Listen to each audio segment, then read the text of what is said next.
এক ফোঁটা মধু মাটিতে পড়ে আছে। পাশ দিয়ে ছোট্ট একটি পিপিলিকা যাচ্ছিল। মধুর ঘ্রাণ নাকে ঢুকতেই থমকে দাঁড়ালো। ভাবলো একটু মধু খেয়ে নেই, তারপর না হয় সামনে যাব। এক চুমুক খেলো, বাহ খুব মজা তো। আরেকটু খেয়ে নেই, আরেক চুমুক খেলো। তারপর সামনে চলতে লাগলো। হাঁটতে হাঁটতে ঠোঁটে লেগে থাকা মধু চেটে চেটে খাচ্ছিল।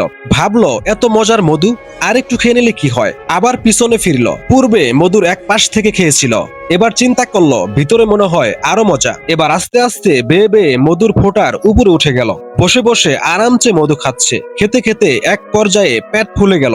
ওইদিকে আস্তে আস্তে পা দুটো মধুর ভিতরে ঢুকে যাচ্ছে।